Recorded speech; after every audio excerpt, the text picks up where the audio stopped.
नमस्कार दोस्तों, my self Seema Singh. I hope आप सब बढ़िया होंगे। आज हम टेक्सटाइल ऊन से संबंधित क्वेश्चंस देखेंगे। प्रीवियस ईयर में वूल से रिलेटेड जितने भी क्वेश्चंस पूछे गए हैं वो सभी क्वेश्चंस मैंने यहाँ पे रखे हैं। तो देखते हैं क्वेश्चन नंबर फर्स्ट क्या है।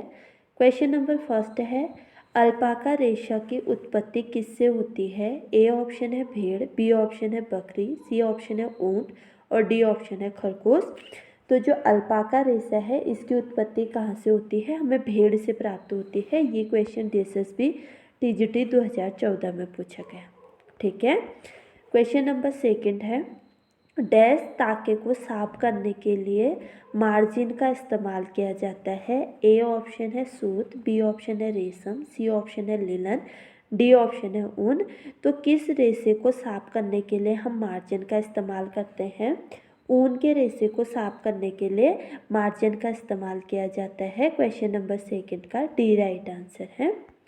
क्वेश्चन नंबर थर्ड है, मेडुला की उपस्थिति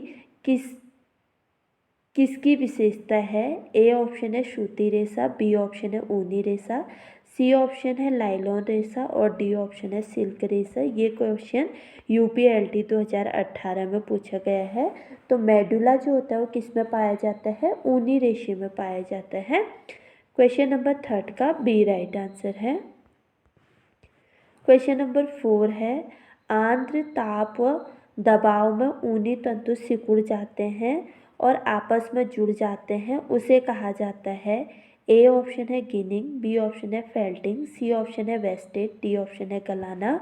ये क्वेश्चन उत्तराखंड 2015 में पूछा गया है। तो जो आंत्र ताप और दाब में ऊनी तंतु सिकुड़ जाते हैं वो क्या कहलाते हैं? क्वेश्चन नंबर 5 का बी राइट आंसर है, फेल्टिंग कहलाते हैं। क्वेश्चन नंबर 4 का बी राइट आंसर है। क्वेश्चन नंबर 5 है, प्राकृतिक तंतुओं में सबसे निर्मल रेशा है। ए ऑप्शन है कपास, बी ऑप्शन है ऊन, सी ऑप्शन है रेशम, डी ऑप्शन है लिनन। तो प्राकृतिक तंतुओं में जो सबसे कमजोर रेशा है वो कौन सा रेशा है? ऊनी रेशा है। क्वेश्चन नंबर 5 का बी राइट आंसर है। क्वेश्चन नंबर 6 है, किस प्राकृतिक रेशों में सबसे अधिक लचीलापन पाया जाता है? ए ऑप्शन है कपास, बी ऑप्शन है लिनन, सी ऑप्शन है ऊन और डी ऑप्शन है रेशम। तो जो ऊन के रेशे होते हैं इनमें सबसे अधिक लचीलापन पाया जाता है और ये क्वेश्चन GIC 2017 में पूछा गया। ठीक है। अगला क्वेश्चन देखेंगे। क्वेश्चन नंबर 7 है, ऊन से निर्मित चमकीला वस्त्र जो लामा पेस्को के ऊन से बनता है उसको क्या कहते हैं? ए ऑप्शन है अल्पाका, बी ऑप्शन है वकल्स, सी ऑप्शन है कैनवास और डी ऑप्शन है कैलिको। तो ऊन से निर्मित जो चमकीला वस्त्र होता है और लामा पेस्को के ऊन से बनता है। लामा पेस्को एक जानवर है, इसके ऊन से चमकीला वस्त्र बनता है, वो वस्त्र क्या कहलाता है? कैलिको कहलाता है। क्वेश्चन नंबर 7 का डी राइट आंसर है। क्वेश्चन नंबर 8 है, डैश रेशों को पानी में भिगोने पर उनकी मजबूती कम हो जाती है। ए ऑप्शन है सूती, बी ऑप्शन है ऊनी, सी ऑप्शन है लिनन और डी ऑप्शन है रेशमी। तो जो ऊनी रेशे हैं जब इनको हम पानी में भिगोते हैं तो उसके बाद इसकी जो मजबूती होती है वो कम हो जाती है। तो क्वेश्चन नंबर 8 का बी राइट आंसर है। ठीक है। क्वेश्चन नंबर 9 है, ऊन में गंदगी निकालने के लिए प्रयोग में आने वाली प्रक्रिया है। ए ऑप्शन है स्कोरिंग, बी ऑप्शन है सिंजिंग, सी ऑप्शन है मॉइस्चराइजिंग और डी ऑप्शन है टेंटरिंग। तो ऊन में से गंदगी निकालने के लिए जिस विधि का प्रयोग किया जाता है, जिस प्रक्रिया का प्रयोग किया जाता है उसको स्क्वायरिंग कहा जाता है। क्वेश्चन नंबर 9 का ए राइट आंसर है। क्वेश्चन नंबर 10 है, ऊन जिस प्रोटीन का बना होता है उसे कहते हैं। ए ऑप्शन है फिब्राइन, बी ऑप्शन है कैरेटिन, सी ऑप्शन है एल्ब्यूमिन और डी ऑप्शन है ग्लोब्यूलिन। तो ऊन कैरोटीन प्रोटीन्स का बना होता है। क्वेश्चन नंबर 10 का बी राइट आंसर है। क्वेश्चन नंबर 11 है, निम्नलिखित में से किसे जीवित भेड़ से उतारा या काटा जाता है? ए ऑप्शन है फ्लैश वून, बी ऑप्शन है फ्लीस, सी ऑप्शन है फेल्ट ऊन और डी ऑप्शन है मायर ऊन। तो जो जीवित भेड़ के शरीर से काटा जाता जो ऊन काटा जाता है उसको क्या कहा जाता है, फ्लेश ऊन कहा जाता है। ठीक है, क्वेश्चन नंबर 11 का बी राइट आंसर है। क्वेश्चन नंबर 12 है, निम्नलिखित तंतुओं में से किसकी लचक सबसे अच्छी होती है। ए ऑप्शन है ऊन, बी ऑप्शन है पॉलिस्टर, सी ऑप्शन है रेयॉन और डी ऑप्शन है सूत। तो किन रेशों में जो लचक होती है वो सबसे अच्छी पाई जाती है। क्वेश्चन नंबर 12 का सी राइट आंसर है। जो लचक होती है वो ऊन और पॉलिस्टर में सबसे अच्छी पाई जाती है। ठीक है, क्वेश्चन नंबर 12 का सी राइट आंसर है, ऊन और पॉलिस्टर। क्वेश्चन नंबर 13 है, ऊनी फेल्ट बनाने का सही क्रम दीजिए। ए ऑप्शन है ऊनी तंतुओं को परत में लगाना, बी ऑप्शन है ऊनी तंतुओं की सफाई, मिश्रण और धुनाई, थर्ड ऑप्शन है वेब को पीटना, दबाना और निचोड़ना, फोर्थ ऑप्शन है ताप और नमी देना, फिफ्थ ऑप्शन है फेल्ट को परिसज्जा प्रदान करना और सिक्स ऑप्शन है धोना, खकाना और सुखाना। तो ऊनी फेल्ट जो बनता है उसको बनाने की जो प्रक्रिया है वो क्या है, सबसे पहले क्या किया जाएगा, ऊनी तंतुओं की सफाई, मिश्रण और धुनाई किया जाएगा। उसके बाद ऊनी तंतुओं की परतों में लगाया जाएगा। फिर उसके बाद उसमें ताप और नमी देना, ताप और नमी देने के बाद वेब को पीटना, दबाना और निचोड़ना। फिर उसके बाद से उसको धोना, सुखाना, धोना, खकाना और सुखाना। और फिर जो लास्ट होगा वो होगा फेल्ट को परिसज्जा प्रदान करना। तो कोड के अकॉर्डिंग क्वेश्चन नंबर 13 का डी राइट आंसर है। सबसे पहले ऊनी तंतु की सफाई, मिश्रण, धुनाई किया जाएगा। फिर ऊनी व तंतुओं को परतों में लगाना, फिर उसके बाद से ताप और नमी देना, ताप और नमी देने के बाद वेब को पीटना, दबाना और निचोड़ना। फिर जब उसको दबा और निचोड़ लेंगे उसके बाद से क्या किया जाएगा, उसके बाद से धोना, खकाना और सुखाना। और फिर जो फिफ्थ होगा वो होगा फेल्ट को परिसज्जा प्रदान करना। तो क्वेश्चन नंबर 13 का डी राइट आंसर है। क्वेश्चन नंबर 14 है, ऊन अपनी लगभग डैश मजबूती खो देती है जब वो गीली होती है। ऊनी रेशे सबसे कमज़ोर रेशे होते हैं प्राकृतिक जगत के। तो ये अपनी मजबूती कितने % खो देती है जब ये गीली होती है। ए ऑप्शन है 20%, बी ऑप्शन है 50%, सी ऑप्शन है 30% और डी ऑप्शन है 40%। तो जब ऊन अपनी गीली अवस्था में होती है तो तब वो 40% अपनी मजबूती को खो देता है। क्वेश्चन नंबर 14 का डी राइट आंसर है। क्वेश्चन नंबर 15 है, इंटरलॉक हो जाने की ऊनी रेशों की विशेषता डैश कहलाती है। ए ऑप्शन है फेल्टिंग, बी ऑप्शन है संरचना, सी ऑप्शन है सिकुड़ना और डी ऑप्शन है केराटिन। तो इंटरलॉक हो जाने की ऊनी रेशों की जो विशेषता है वो क्या कहलाती है, फेल्टिंग कहलाती है। क्वेश्चन नंबर 15 का ए राइट आंसर है। क्वेश्चन नंबर 16 है, अभिकथन ए है, ऊनी वस्त्र धोते समय गूंथने व दबाने का तरीका प्रयोग करते हैं। कारण आर है, ऊन की स्केली संरचना रगड़ के दौरान फेल्टिंग उत्पन्न करती है।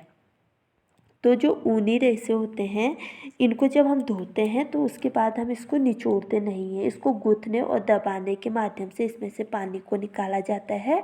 और ऊन की स्केली संरचना, जो ऊन होती है उसमें साल्के पाए जाते हैं जिनको हम स्केल्स बोलते हैं, उनको अगर हम रगड़ते हैं तो वो प्रक्रिया, वो फेल्टिंग, उनमें क्या होने लग जाता है, फेल्टिंग उत्पन्न होने लग जाता है।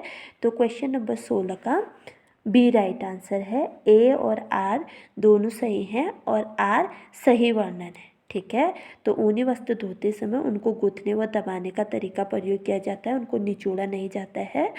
और इनमें जो स्केली संरचना है वो उसमें फेल्टिंग उत्पन्न करती है। तो क्वेश्चन नंबर 16 का बी राइट आंसर है। अब देखते हैं क्वेश्चन नंबर 17। क्वेश्चन नंबर 17 है, मैरिनो ऊन कहाँ सबसे अच्छा पाया जाता है? ए ऑप्शन है यूरोप में, बी ऑप्शन है जापान में, सी ऑप्शन है चीन में और डी ऑप्शन है भारत में। तो जो मेरिनो वुल होता है वो सबसे अच्छा कहाँ पाया जाता है? यूरोप में पाया जाता है। क्वेश्चन नंबर 17 का ए राइट आंसर है। क्वेश्चन नंबर 18 है, कौन सा जानवर ऊन प्राप्ति का स्रोत नहीं है? ए ऑप्शन है भेड़, बी ऑप्शन है ऊंट, सी ऑप्शन है हिरन और डी ऑप्शन है बकरी। तो जो हिरन होता है ये ऊन प्राप्ति का साधन नहीं है, इससे हम ऊन प्राप्त नहीं करते। बाकी भेड़, ऊंट और बकरी, इनसे हम ऊन प्राप्त करते हैं, नहीं करते हैं पूछा है। तो क्वेश्चन नंबर 18 का सी राइट आंसर है। क्वेश्चन नंबर 19 है, ऊन के उत्पादन का सही क्रम दीजिए। ए ऑप्शन है काटना, बी ऑप्शन है धुनना, सी ऑप्शन है कंघी करना, डी ऑप्शन है कार्बोनाइजिंग और ई ऑप्शन है श्रेणी में रखना। तो सबसे पहले जो ऊन उत्पादन का सही क्रम है, सबसे पहले क्या किया जाएगा?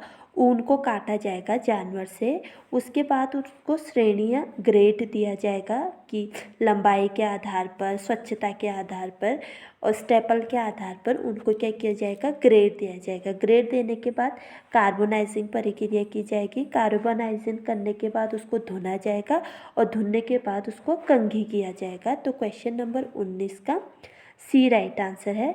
सबसे पहले काटना, काटने के बाद उसको क्या किया जाएगा? श्रेणी यानी कि ग्रेड दिया जाएगा। ग्रेड देने के बाद कार्बोनाइजिंग किया जाएगा और कार्बोनाइजिंग करने के बाद धुनना और धुनने के बाद कंघी किया जाएगा। तो क्वेश्चन नंबर 19 का सी राइट आंसर है। क्वेश्चन नंबर 20 है, सूची फर्स्ट में दी गई विभिन्न प्रकार के ऊनों का मिलान सूची सेकंड में दिए गए उनके स्रोतों से कीजिए। सूची फर्स्ट है खिंची हुई ऊन, सूची सेकंड है पवित्र या वर्जिन ऊन, सूची थर्ड है पुनः चक्रण ऊन और फोर्थ है कटी हुई ऊन। तो क्वेश्चन जो खिंची हुई ऊन होती है, ऊन होता है वो हमें कहाँ से प्राप्त होता है? खिंची हुई ऊन जो होता है वो मरे हुए जानवर से प्राप्त होता है। ठीक है, जब वो कोई जानवर मर जाता है तो उसके शरीर में से जो ऊन प्राप्त किया जाता है उसको खिंची हुई ऊन कहते हैं। फिर जो पवित्र ऊन होता है जिसे वर्जिन ऊन कहा जाता है, वो कौन सा होता है? वो ताज़ी बिना उपयोग में लाई हुई ऊन होती है। ये ऊन जो होता है ये पहली बार जब किसी जानवर के शरीर से ऊन प्राप्त किया जाता है तो उस ऊन को वर्जिन ऊन या पवित्र ऊन कहा जाता है। फिर है पुनः चक्रण ऊन। पुनः चक्रण ऊन कौन सा होता है? बिना प्रयोग में लाया हुआ ऊन जो होता है उसे पुनः चक्रण ऊन कहते हैं। ठीक है, और कटी हुई ऊन कौन सी होती है? कटी हुई ऊन जिंदा पालतू जानवर से हमें प्राप्त होता है। ठीक है, तो क्वेश्चन नंबर 20 का बी राइट आंसर है। जो खिंची हुई ऊन है वो कहाँ से प्राप्त होते हैं? मरे हुए जानवर से प्राप्त होते हैं। पवित्र वर्जिन ऊन ये ताज़ी बिना उपयोग में लाई हुई ऊन होती है। पहली बार हम जानवर से ऊन प्राप्त कर रहे होते हैं, उसी ऊन को वर्जिन ऊन कहा जाता है। पुनः चक्रण ऊन बिना प्रयोग में लाया ऊन होता है और कटी हुई ऊन जो प्राप्त होती है वो जिंदा पालतू जानवर से हमें प्राप्त होता है। और ये क्वेश्चन यूजीसी नेट 2016 में पूछा गया है। क्वेश्चन नंबर 20 का बी राइट आंसर है। क्वेश्चन नंबर 21 है, ऊन के विनिर्माण तथा प्रोसेसिंग का अनुक्रम बताइए। ए ऑप्शन है लैंप निर्माण, सेकंड है टॉप्स तथा नाइल्स को अलग करना, थर्ड है तंतुओं का श्रेणीकरण करना, फोर्थ है कार्बोनाइजिंग, फिफ्थ है स्कोरिंग और सिक्स है धोना तथा तेल लगाना। तो सबसे पहले क्या किया जाएगा? तंतुओं को श्रेणीकरण किया जाएगा। ठीक है, जो भी हमें ऊन के रेशे प्राप्त हुए उन रेशों को हम ग्रेड देंगे, उनको श्रेणीकरण करेंगे। उसके बाद स्कोरिंग किया जाएगा। स्कोरिंग करने के बाद कार्बोनाइजिंग के बाद धोना तथा तेल लगाना। फिर उसके बाद क्या किया जाएगा? लैंप निर्माण करना, लैंप यानी कि बाती टाइप का बना देना। और उसके बाद टॉप्स तथा नाइल्स को अलग किया जाता है। तो क्वेश्चन नंबर 21 का डी राइट आंसर है। सबसे पहले तंतुओं को श्रेणीकरण करना, फिर उसके बाद से क्या किया जाएगा? स्कोरिंग किया जाएगा। स्कोरिंग करने के बाद कार्बोनाइजिंग किया जाएगा। कार्बोनाइजिंग के बाद धोना तथा तेल लगाना, फिर उसके बाद से लैंप निर्माण करना और लैंप निर्माण के बाद टॉप्स तथा नाइल्स को अलग करना। तो क्वेश्चन नंबर 21 का डी राइट आंसर है। क्वेश्चन नंबर 22 है, ऊनी कपड़े तैयार करने का सही क्रम दीजिए। ए ऑप्शन है क्रैम्बिंग, बी ऑप्शन है सेकंड है ब्लीचिंग, थर्ड है कार्बोनाइजिंग और फोर्थ है फुलिंग। तो ऊनी वस्त्र तैयार करने का जो क्रम है वो क्या है, सबसे पहले क्या किया जाता है, ब्लीचिंग किया जाता है। ठीक है, जो ऊन के रेशे हमको प्राप्त हुए हैं उन रेशों में ब्लीच किया जाएगा। सबसे पहले जो आएगा वो सेकेंड नंबर पे आएगा। सेकंड के बाद फिर क्रैबिंग करेंगे, क्रैबिंग की प्रक्रिया होगी। क्रैबिंग करने के बाद फुलिंग किया जाएगा और फुलिंग करने के बाद क्या होगा, कार्बोनाइजिंग होगा।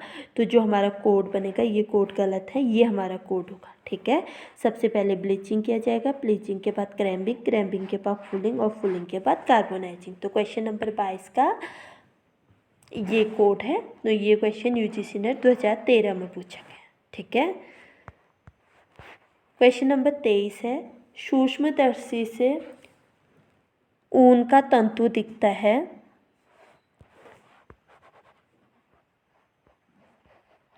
सूक्ष्मदर्शी से ऊन का तंतु दिखता है। ए ऑप्शन है असांधित, बी ऑप्शन है रेखित, सी ऑप्शन है साल्क और डी ऑप्शन है गुथा हुआ।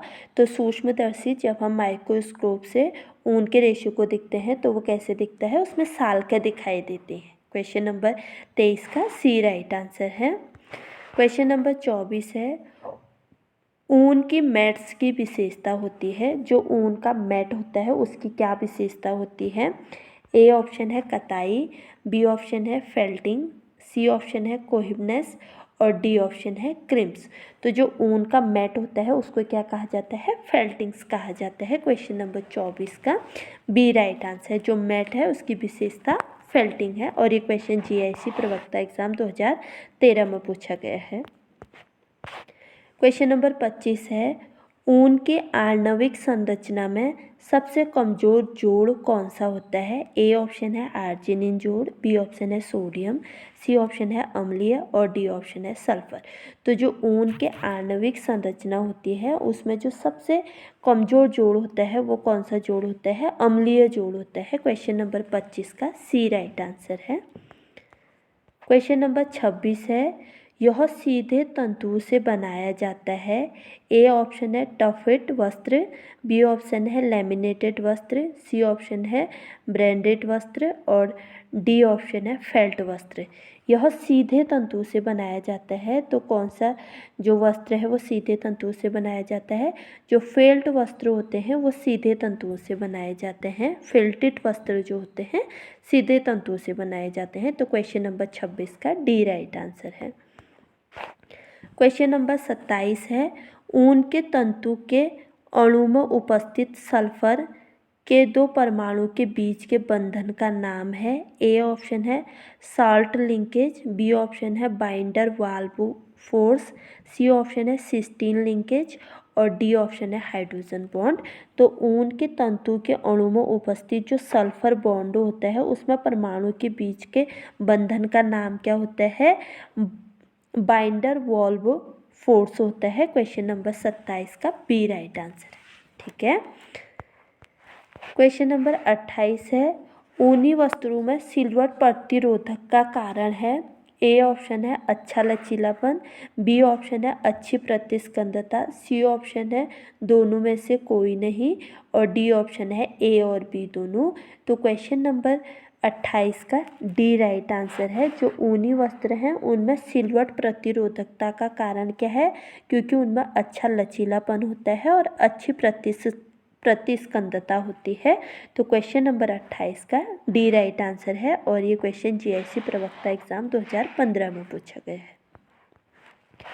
क्वेश्चन नंबर 29 है, निम्नलिखित में से किस प्रक्रिया के अंतर्गत भेड़ के बाल काटे जाते हैं। ए ऑप्शन है फेल्टिंग, बी ऑप्शन है रेटिंग, सी ऑप्शन है शेयरिंग और डी ऑप्शन है स्क्वायरिंग।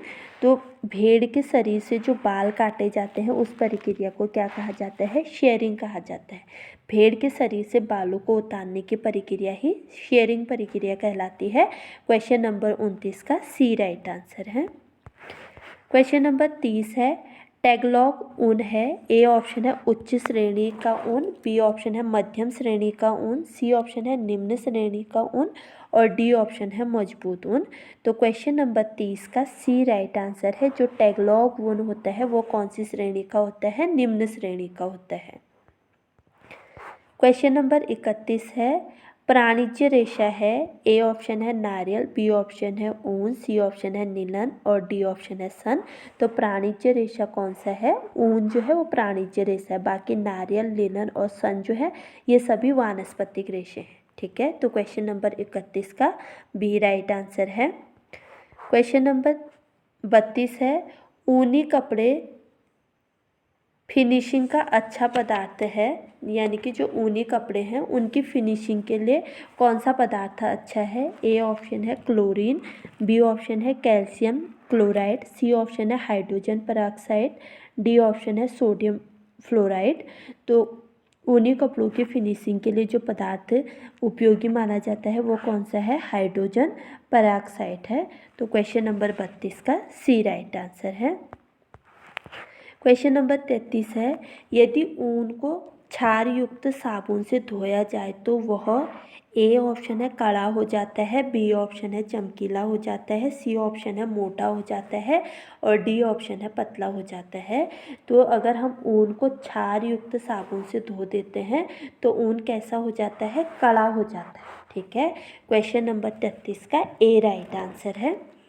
क्वेश्चन नंबर 34 है, निम्नलिखित संगठन वाले रेशे की पहचान कीजिए। 39 से 50% कार्बन, 23 से 24% ऑक्सीजन, 16% नाइट्रोजन, 7% हाइड्रोजन और 4% सल्फर ये कौन से रेशे में पाया जाता है? तो क्वेश्चन नंबर 34 का डी राइट आंसर है। जो ऊन का रेशा है उसमें कार्बन की मात्रा 49 से 50% पाई जाती है, ऑक्सीजन की मात्रा 23 से 24% पाई जाती है, नाइट्रोजन 16%, हाइड्रोजन 7% और सल्फर की मात्रा 4% ऊनी रेशे में पाया जाता है। ठीक है, तो क्वेश्चन नंबर 34 का डी राइट आंसर है। क्वेश्चन नंबर 15 है, ऊन जलने के बाद देती है। ए ऑप्शन है काली भस्म, या भस्म मतलब होता है राख, बी ऑप्शन है ग्रे भस्म, सी ऑप्शन है काले दाने और डी ऑप्शन है इनमें से कोई नहीं। तो ऊन के रेशे जब जलते हैं तो उसके बाद वो कैसे बन जाता है? काली भस्म, यानी कि उसकी जो राख बनती है वो कैसी बनती है? काले रंग की बनती है। तो क्वेश्चन नंबर 35 का ए राइट आंसर है। तो ये हमने टेक्सटाइल के 35 क्वेश्चंस देख लिए हैं जो प्रीवियस ईयर एग्जाम्स में काफ़ी इम्पोर्टेंट रह चुके हैं। लगभग प्रीवियस ईयर के सभी क्वेश्चंस हमने देख लिए हैं। तो अगर आपको मेरी वीडियो पसंद आए तो प्लीज़ लाइक, शेयर, कमेंट और सब्सक्राइब करना ना भूलें। मिलते हैं अपने अगले वीडियो में, तब तक के लिए बाय।